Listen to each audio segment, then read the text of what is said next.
When we invest in ourselves, we all shine. Together, we are Black beyond measure.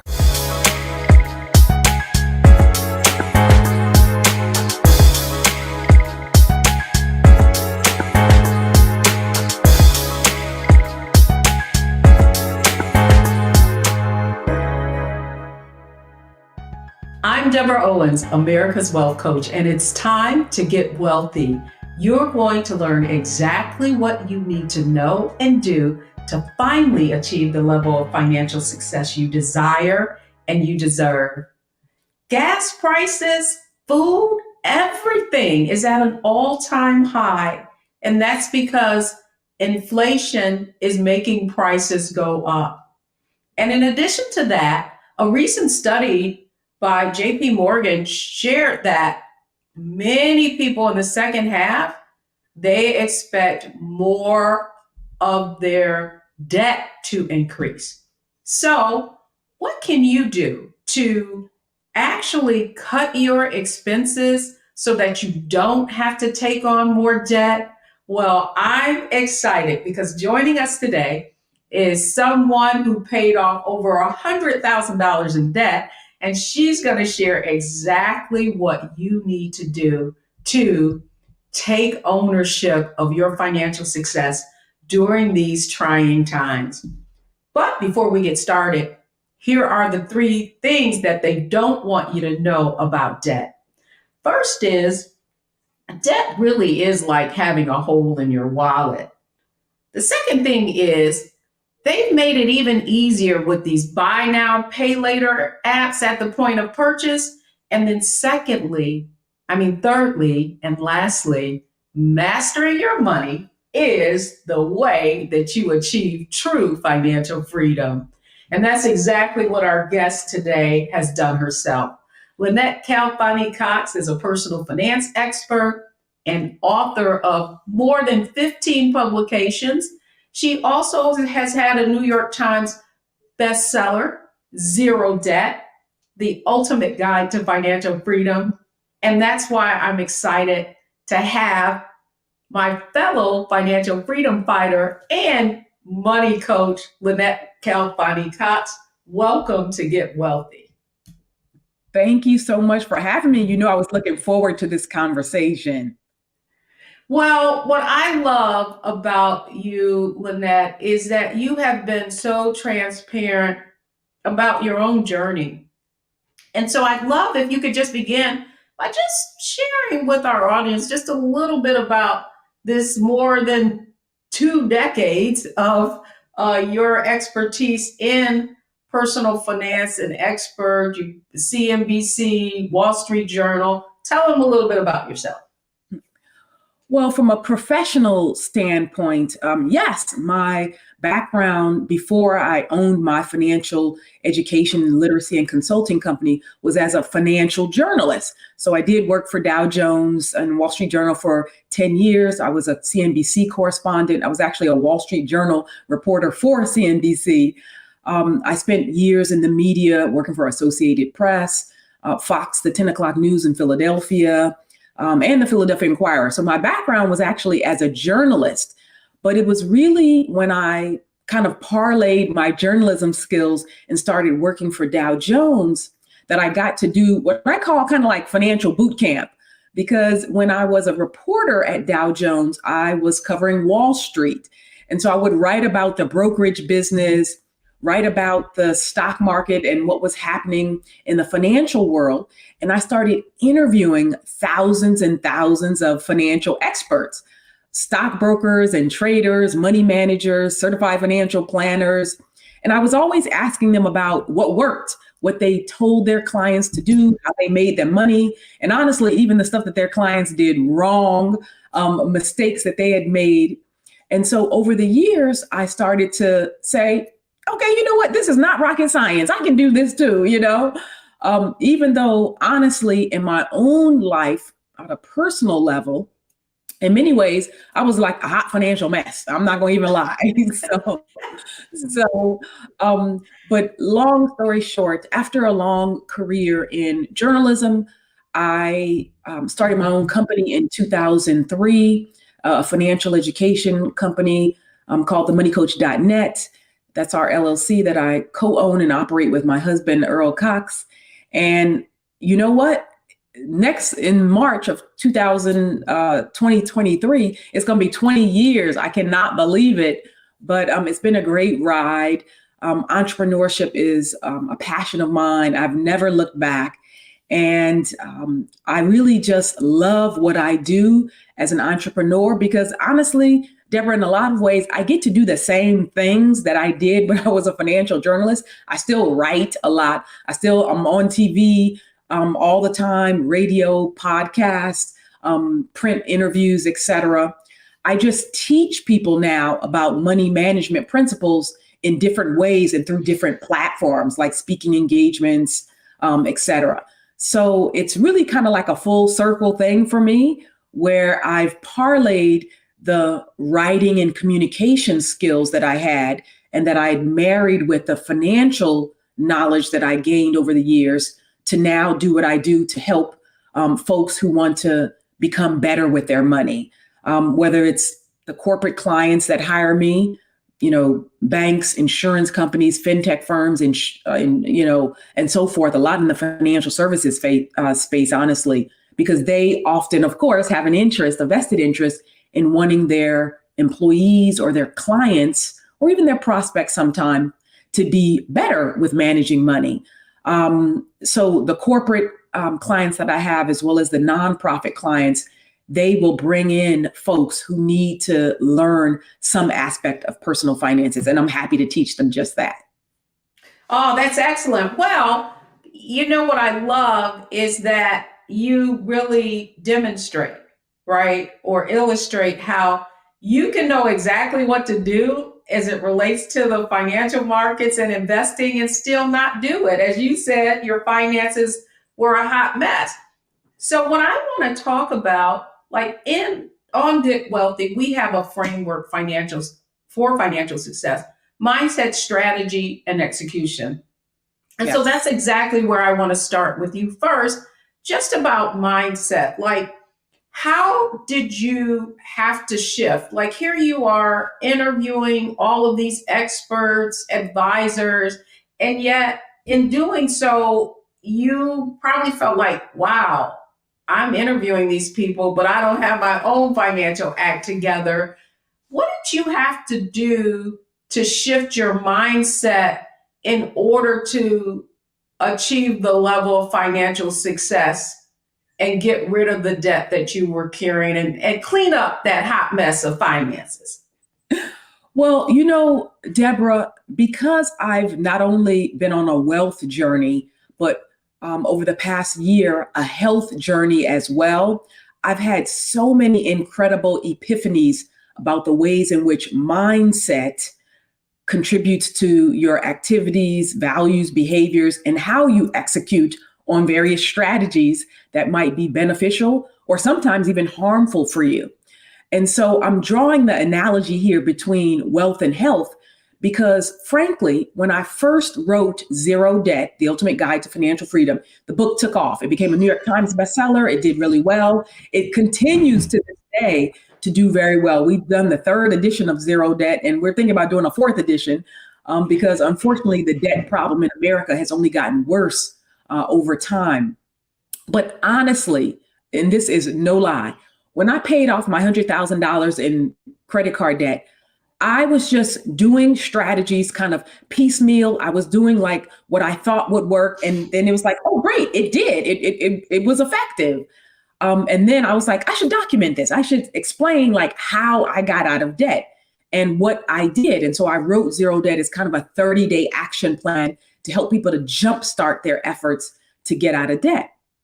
But what I've learned since then, girl, is that if you don't have the zero debt mindset, you're going to go right on back into debt, okay? So it's easy, quote unquote, it's easier, certainly, to get out of debt.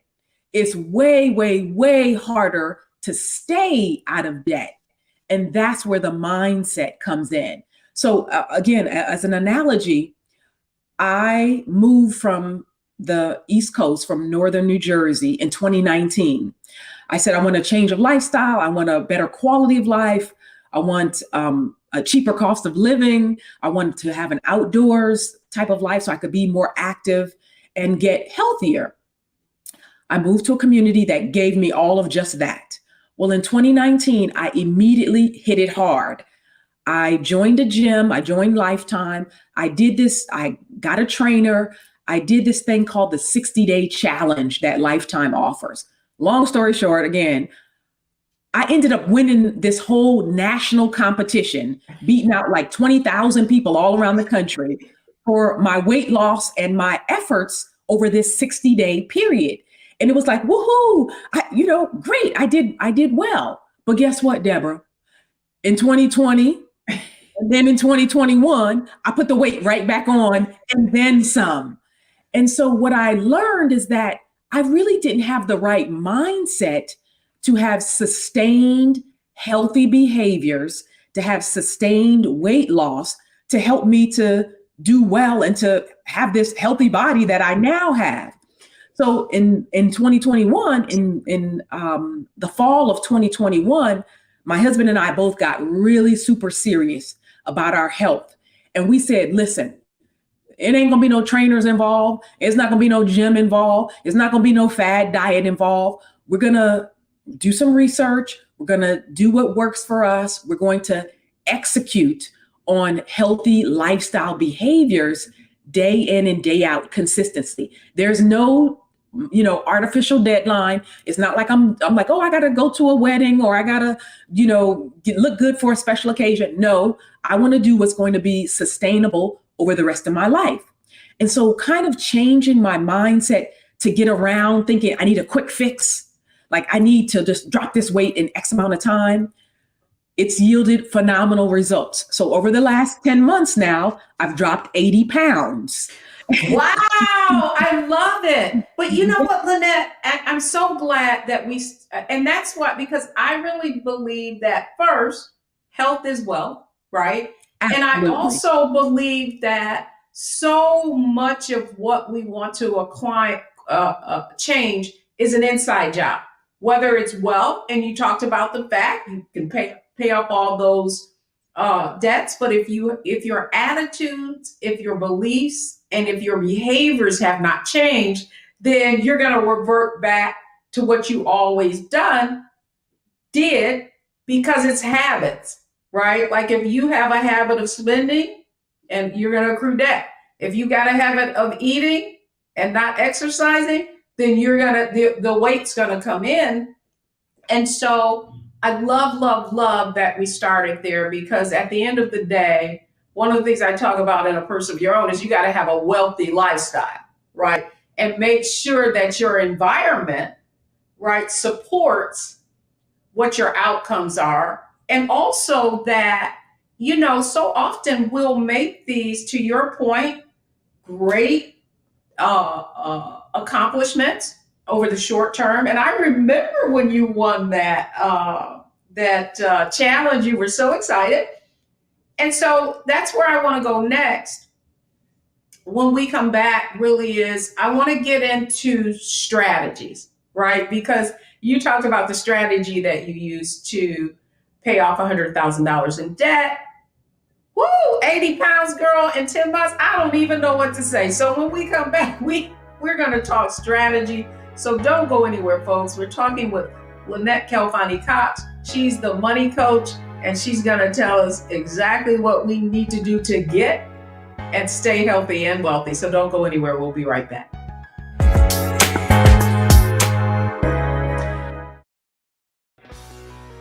Let's be honest, as successful women, we're crushing it. Maxed out 401k and Roth IRA? Check.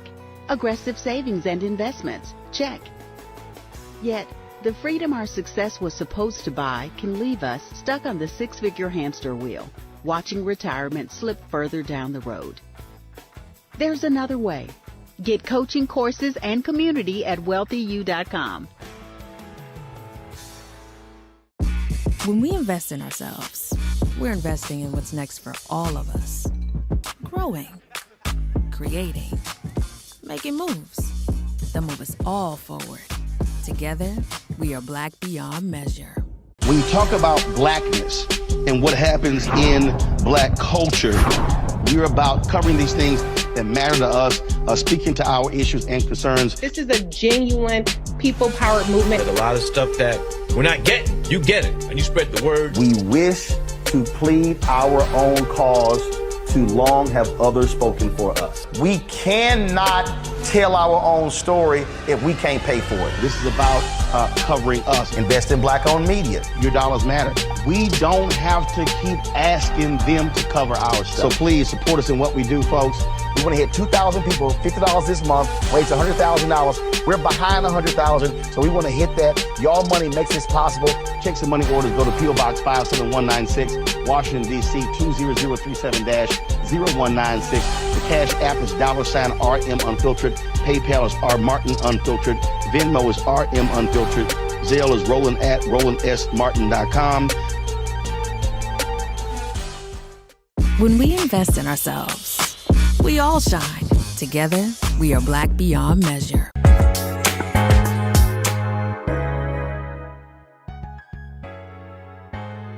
Welcome back, everyone. I'm Deborah Owens, America's Wealth Coach, and I'm so excited to be having a conversation with you today about debt and the things that you can do to really, in spite of these volatile times that we're in, inflation going up, prices going up, what you can do to not fall victim to putting yourself in financial disarray. So joining me today is the amazing Lynnette Kelfani-Cox. Our money coach is here to give us all we need to know about how, in spite of prices going up.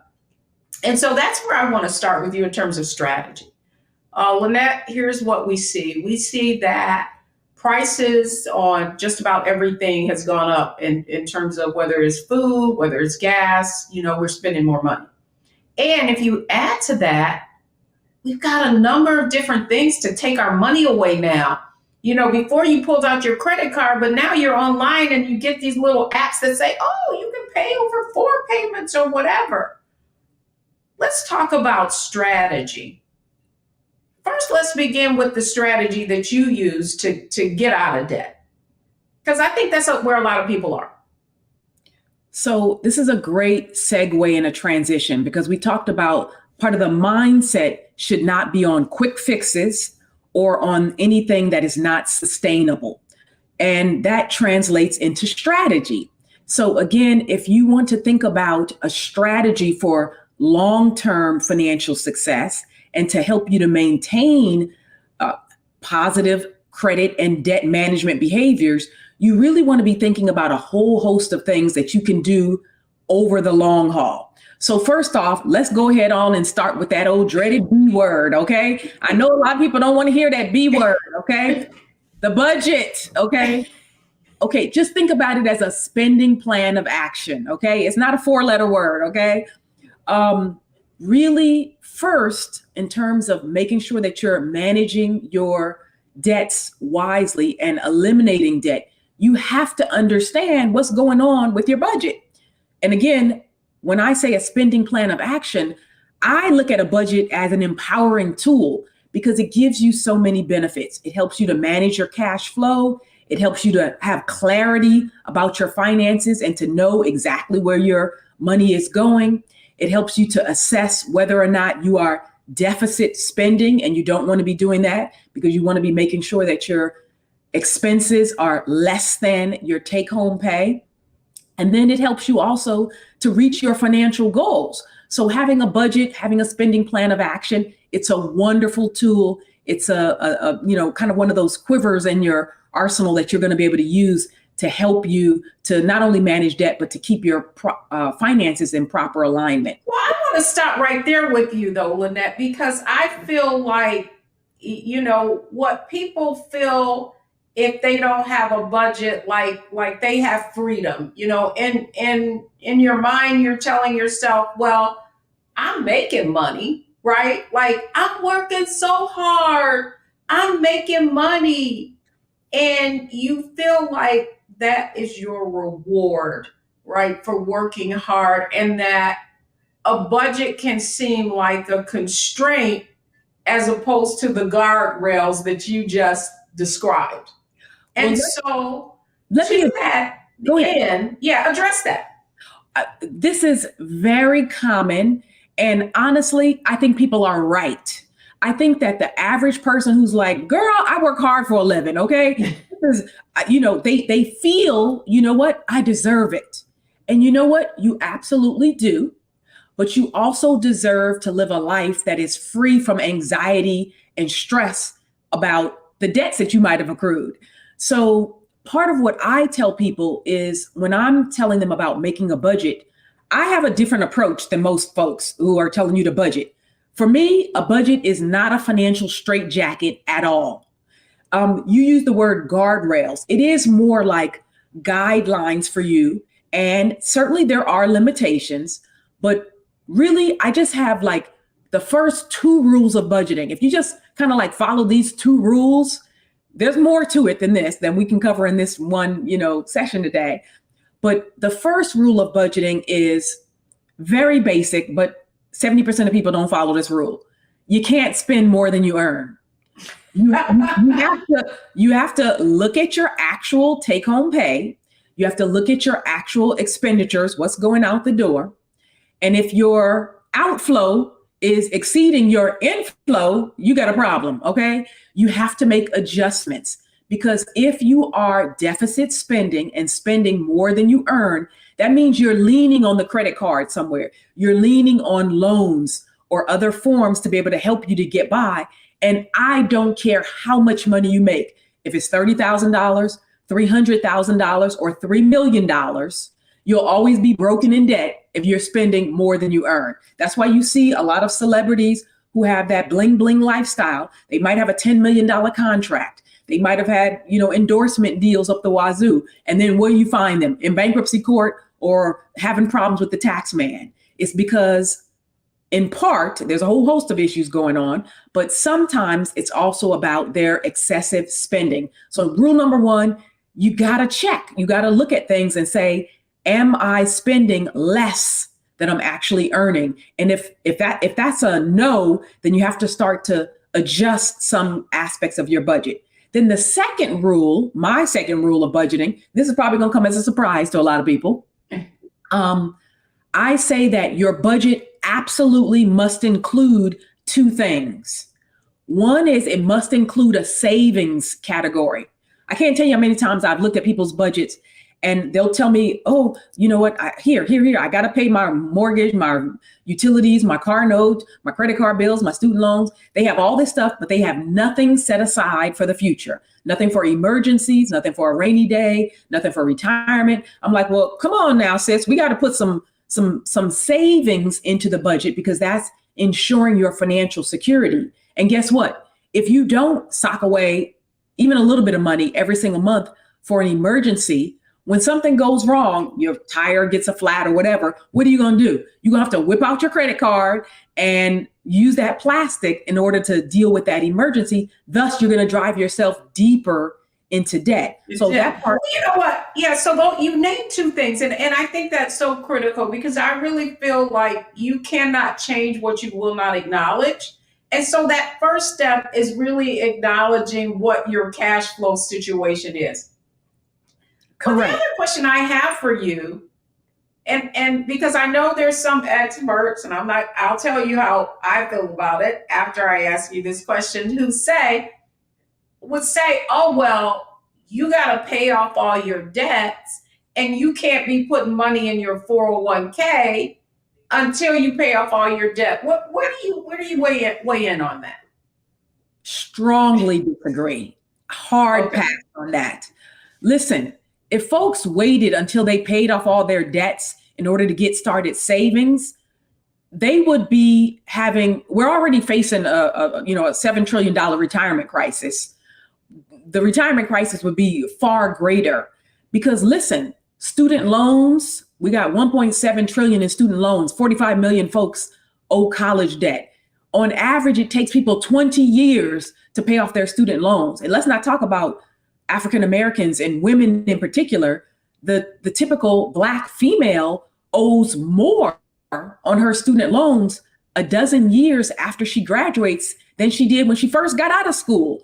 Not to mention credit card debt, auto loans, and other obligations and liabilities. So I think it's totally doing people a disservice to say you must pay off your debts first, your consumer debt, before you start saving.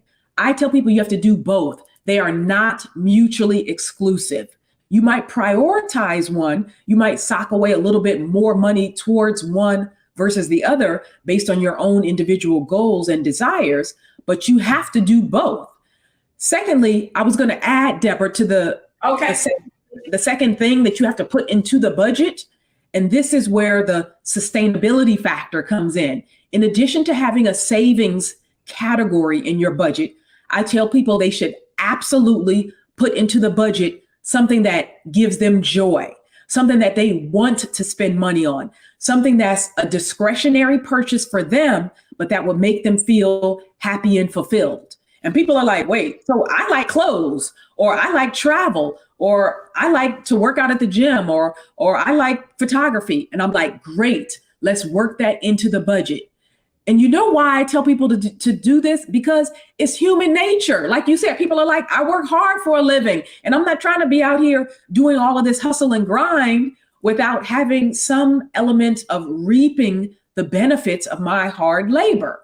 And so we know human nature rebels. That's why there's a thing called frugal fatigue. After people get locked down and put on a budget for so long, like what happened during the pandemic, the first year or two, where we saw people did save like crazy because they couldn't go anywhere. They couldn't go to, restaurants or to travel, et cetera. But I tell people, let's factor that into the budget. As long as you're observing rule number one, you're not spending more than you earn. If you want to buy some clothes, let's figure out how much can you afford. Is it $200 a month? Is it $50 a month? What is the number? If you want to go to the gym, if you want to have technology or gadgets, travel, we will work that into the budget. But it also forces the person from a strategy perspective to prioritize. Well, I do love that. I do love that, Lynnette, because you're saying that it's exactly the point that you're making, is that you have a spending plan, right? And spending is a part of that budget. And so I always look at it like an allowance, like an allowance, exactly what it say. I'm allowed, right, to spend this much. Yes. But I do think that going back to mindset, while we're still in strategy, I feel we need to hear a strategy for changing that mindset. So, girl, you paid off $100,000 in debt. You lost 80 pounds. What strategy did you use to change your mindset, your beliefs, your attitudes, and your behaviors? So one of the biggest sort of epiphanies and strategies for me was that I was only going to do things that were healthy for me in the long run. So I would basically say, does it help or hurt? So now, like when I think about my choices for my spending, whether or not I'm going to use a credit card, the investments that I make, et cetera, obviously when you're investing, you're expecting a return, right? But when you're spending, you have to think about it. Like, is this helping or hurting my finances? And if the answer is hurting, then that's a deeper thing to unpack. Because that's about, why are you consciously or continuously doing things that are hurting yourself, are hurting your own? You know what, Lynnette, I just had this epiphany, and that is, it's from a mindset perspective, it's really about your self-awareness, right? Like in Wealthy You, we call that a wealth mindset. And you describe it perfectly, because it's, don't let what you want right now stop you from achieving what you really want most.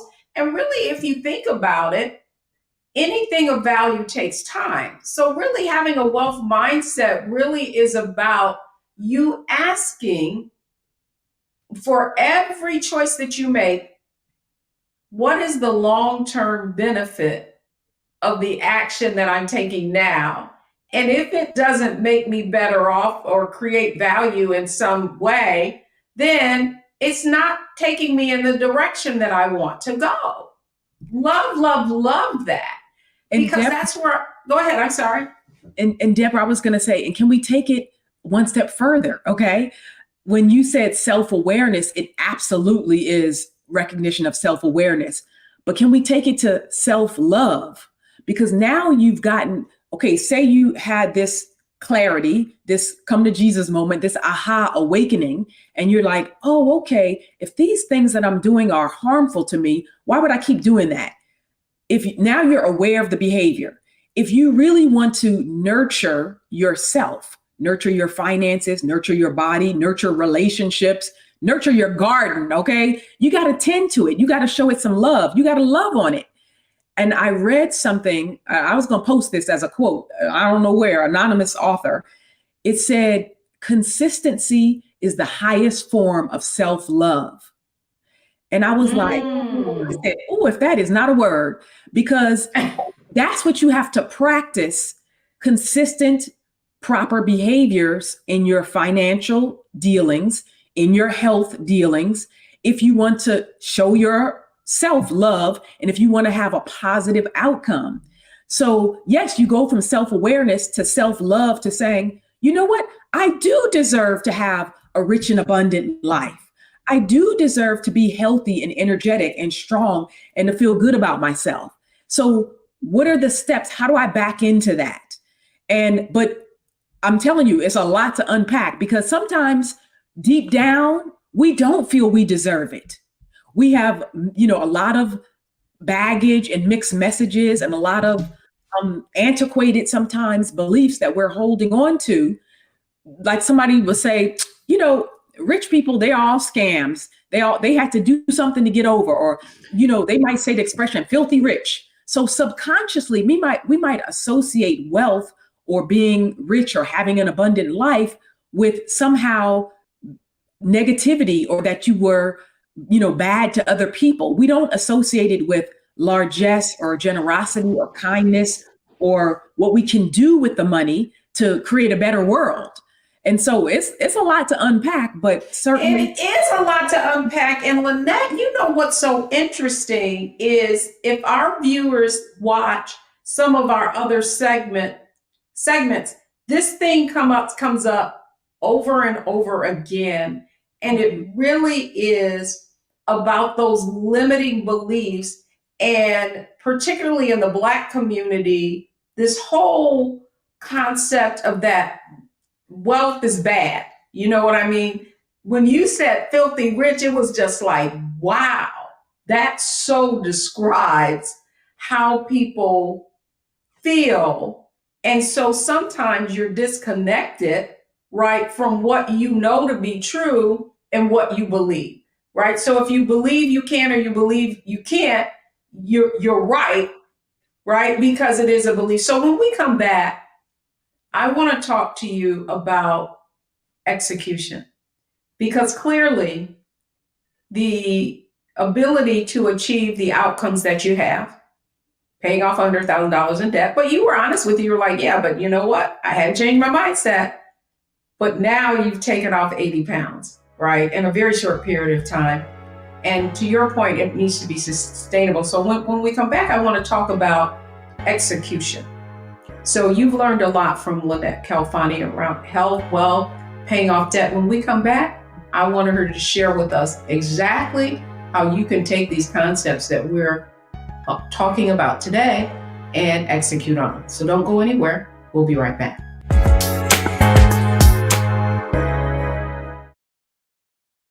Hatred on the streets, a horrific scene, a white nationalist rally that descended into deadly violence.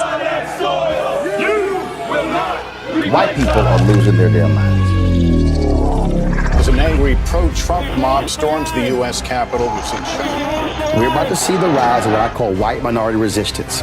We have seen white folks in this country who simply cannot tolerate Black folks voting. I think what we're seeing is the inevitable result of violent denial. This is part of American history. Every time that people of color have made progress, whether real or symbolic, there has been what Carol Anderson at Emory University calls white rage as a backlash. This is the rise of the Proud Boys and the Boogaloo Boys. America, there's going to be more of this. Here's all the Proud Boys, guys. This country is getting increasingly racist in its behaviors and its attitudes because of the fear of white people. The fear that they're taking our jobs, they're taking our resources, they're taking our women. This is white fear.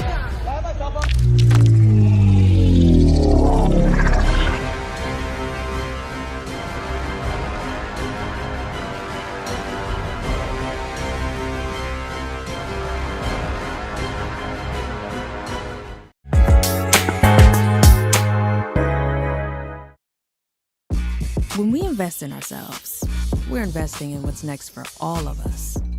Growing, creating, making moves that move us all forward.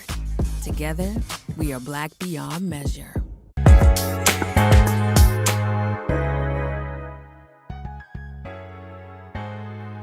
I'm Deborah Owens, America's Wealth Coach. I hope you've been enjoying my conversation with Lynnette Kelfani-Cox, the money coach, on the things that you can do to really take financial control. So we talked about mindset, we talked about strategy. Now we're going to talk about execution. So Lynnette, I want to talk about now how we actually take some of the concepts that you've conveyed to us and take action. And so let's go to the whole execution of paying off debt. Now, I've heard, a couple of different methodologies, the snowball method, the avalanche method. Talk to us a little bit about, if you're somebody who has significant debt, what approach would you use to paying it off? So I want people to think about the debt payoff options that they have in a big picture way. First, to think about baby steps, about substitutions, and to think about options. So let's kind of dig into each one of these. So first, on the baby steps front, and again, frankly, this applies to debt as opposed to just like it applies to health and wellness. So sometimes people dig themselves deeper into a hole because they're thinking, oh, well, I already got $10,000 in debt. Let me just go on and charge this trip. What is another $1,000 difference difference is going to make? But you know what? Warren Buffett, the billionaire investor, he said, if you find yourself in a hole, step one is stop digging. Okay. So like if you're in a quicksand pit, you don't just keep going like this and just like digging yourself further into debt. You have to stop digging yourself into debt. So when it comes to baby steps and you're paying off the debt, sometimes people don't realize that little by little chipping away is just as good. So every time you decrease your debt, you actually increase your net worth and your wealth. So too often, there's a disconnect. People think that wealth building is only, I'm able to save, I'm able to invest, I'm able to buy an asset like stocks, bonds, mutual funds, or real estate. Well, certainly asset accumulation is one way that you increase your net worth, because that's the first part of establishing your net worth, is to take a tally of all of your assets. But then you subtract your liabilities or your debt in order to ascertain your net worth. So anything you can do to decrease your debts, that's actually boosting your net worth. So if you're knocking out $50 a month, and that's what you're knocking off of those credit card bills, or paying an extra $100 a month towards your mortgage, or extra $100 towards those student loans, all of that from an execution standpoint, it might seem like a baby step, but you're actually boosting your net worth and you're putting yourself on the right trajectory. That's good. That's good, because I think oftentimes we are always looking at on the asset side of the ledger, rather than reducing liabilities really does have the same impact. So that's why I want to go to this other question, because I do think that when we talk about strategies, people are always being presented with all of these quick fixes, right? Like, do this, take the 0% card and you can get rid of that debt. Then you've taken you no longer have it and you still have that credit line. But I wanted to get your opinion on how do you feel about people getting debt consolidation loans, meaning maybe they've got a lot of those high retail cards that are 26, 27%, and they can now get that reduced to 6 to 7% and have a time period through which they're paying it off, as opposed to, this revolving credit. What are your thoughts? So, great question. And again, leading right into the other points I make about substitutions and about options, right? So substitutions, when you're in debt, a substitution is basically a form of swapping debt, right? You're kind of exchanging or swapping one form of debt for another. So it could be a debt consolidation loan. It could be something like a balance transfer where you have a high rate card. And right now, as you mentioned, with inflation on the rise, people are leaning on those credit cards more. The Fed has raised interest rates and says that they're going to do it again. The average credit card interest rate is about 17.5% right now and is expected to rise to 19% by the end of 2022. So one good strategy, yes, that I actually approve of and think is phenomenal. I personally have used it. I've had my coaching clients use it, et cetera, is to do things like substitute the debt that you have on one credit card, which might be 17% or so, and put it on a 0% card, which will have a so-called teaser rate for 12 to 18 months typically. You do pay a balance transfer fee. It's often around 3%. It could be anywhere as low as 2% to as much as 5%. But you're going to be saving on all those interest and finance charges over the next 12 to 18 months. So all of the payments you make now are going to be going towards your principal as opposed to going toward the interest, which helps you to more rapidly pay down that debt. On the debt consolidation loan front, when it comes to various forms of debt, because you could have a loan consolidation under your student loans. You could have a loan consolidation, of course, under the credit card debt that you also owe. I think it varies based on your goal and your outcome and the type of loan consolidation that you're being offered. Sometimes some of these loan consolidation deals are tied to your home or are tied to home equity. So they're basically saying, yeah, we'll consolidate your loan, but they're kind of attaching it to your house and saying, like, if you don't pay, in essence, your house is on the hook as well. So that's a consideration. Others simply let you consolidate if you do something like a debt management program, again, a type that I've recommended to people and that I think is good for a lot of consumers. If you go to like nonprofit credit counseling agencies, like NFCC, National Foundation for Credit Counseling, they have a whole team of folks that'll help people who need a debt management program. Again, the bottom line is that they've negotiated interest rates in advance with creditors that are either in the single digits or even 0%. So you're swapping that debt and you're combining all of them into one payment and you're making one payment in that fashion. Again, I think those are good options.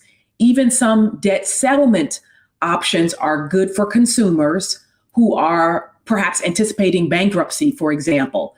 Instead of having a 10 years bankruptcy on your credit report, you might try a debt settlement approach, which again has its own pros and cons.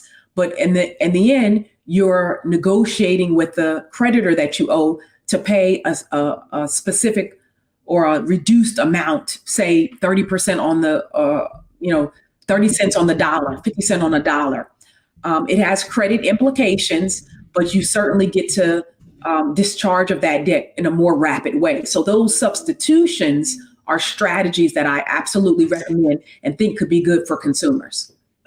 Great point. I mean, and you covered literally every question that I was going to ask you. So we talked about zero transfers. We talked about debt consolidation. We talked about consumer credit counseling, right? And then debt settlements.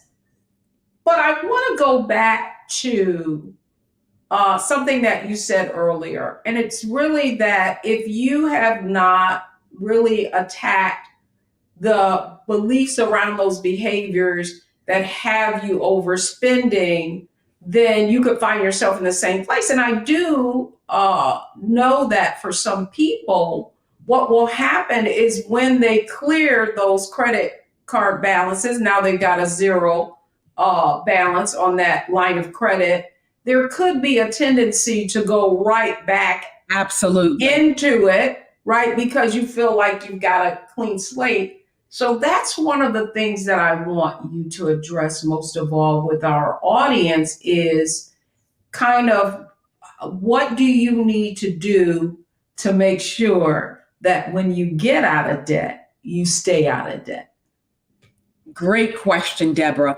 And in my book, Zero Debt, I tell people that a lot of folks go into debt for what I call the dreaded Ds: downsizing, a death in the family of the main breadwinner, divorce, disability, or disease. If any one of those things happens to you, obviously your finances can be upended and you might have to whip out those credit cards. However, if you're thinking about doing something like taking out home equity and then using your home equity line of credit to pay off your credit card debt, I absolutely tell people to not do that as a strategy if they have not addressed the fundamental problem that got them into debt in the first place. So let's say that you got into debt because you lost your job and you couldn't pay your, credit card bills on time. And now you're like, okay, let me just use my home equity to pay off the credit card bills. Well, guess what? If you're still saying I'm unemployed, I still don't have a job yet, you're going to just keep running up those bills month after month, just like you just said. Or if you went through a divorce and you're still in the midst of the divorce and you thought it was going to be a quick and easy divorce, but now it's dragged on, 12 months, 18 months, 2 years, the paperwork hasn't been signed. You haven't been getting your, alimony or child support. There's just drama or issues going on.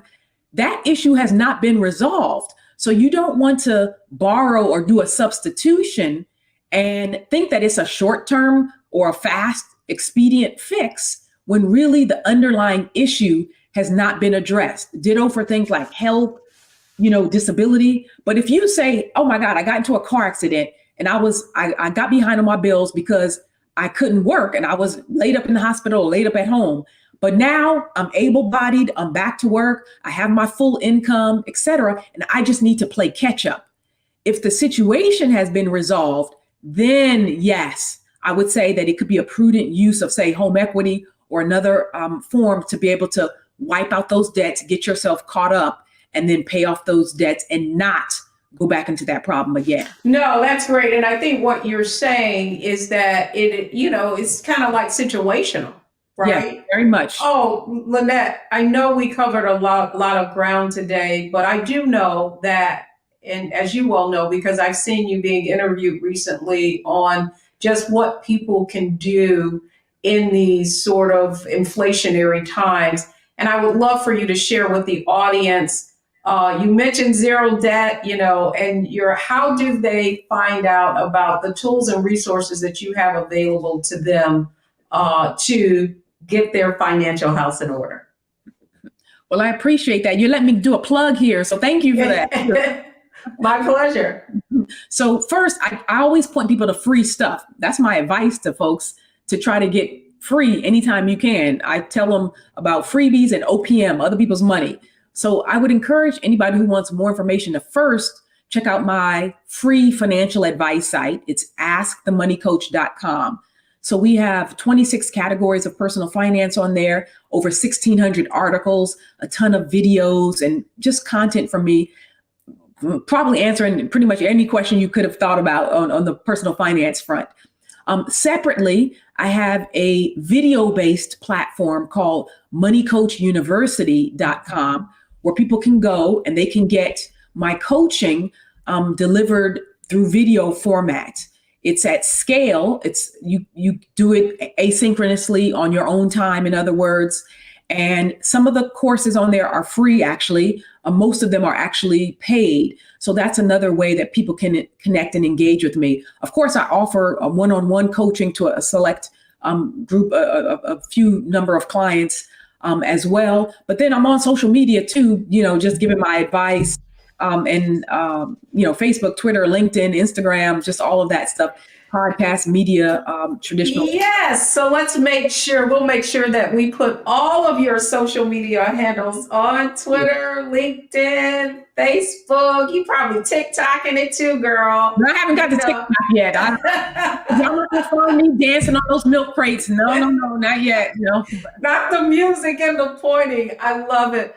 Well, Lynnette Calfani-Cox, the Money Coach, we're so grateful that you came on to share with our audience how they can get wealthy, but more importantly, stay wealthy. Thanks so much for coming on Get Wealthy today. My pleasure.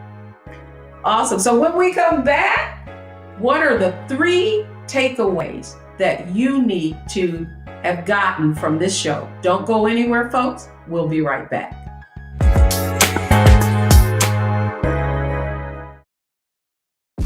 When we invest in ourselves, we're investing in what's next for all of us. Growing, creating, making moves that move us all forward. Together, we are Black beyond measure. Hi, I'm Dr. Jackie Hood Martin, and I have a question for you. Ever feel as if your life is teetering and the weight and pressure of the world is consistently on your shoulders? Well, let me tell you, living a balanced life isn't easy. Join me each Tuesday on Black Star Network for A Balanced Life with Dr. Jackie. We'll laugh together, cry together, pull ourselves together, and cheer each other on. So join me for new shows each Tuesday on Black Star Network, A Balanced Life with Dr. Jackie.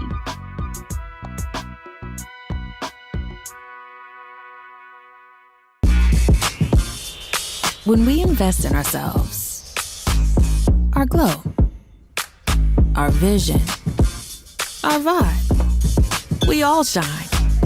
Together, we are Black beyond measure.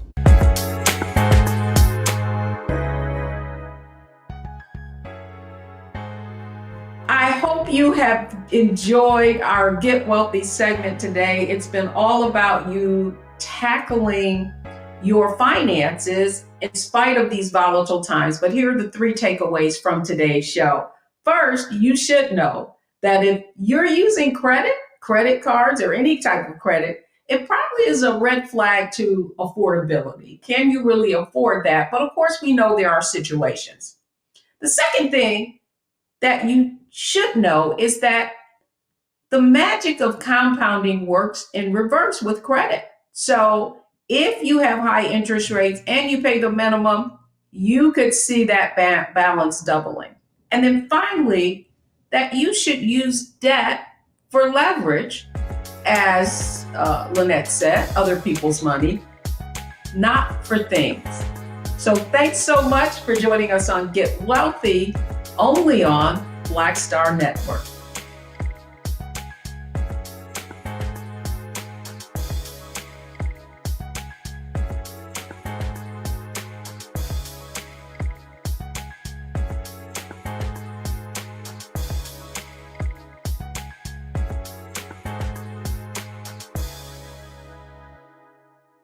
When we invest in ourselves, we all shine. Together, we are Black beyond measure. When you talk about blackness and what happens in Black culture, we're about covering these things that matter to us, speaking to our issues and concerns. This is a genuine people-powered movement. There's a lot of stuff that we're not getting. You get it, and you spread the word. We wish to plead our own cause. Too long have others spoken for us. We cannot tell our own story if we can't pay for it. This is about covering us. Invest in Black-owned media. Your dollars matter. We don't have to keep asking them to cover our stuff. So please support us in what we do, folks. We want to hit 2,000 people, $50 this month, raise $100,000. We're behind 100,000, so we want to hit that. Y'all money makes this possible. Checks and money orders go to P.O. Box 57196, Washington, D.C. 20037-0196. The Cash App is $RM Unfiltered. PayPal is R Martin Unfiltered. Venmo is RM Unfiltered. Zelle is Roland@RolandSMartin.com.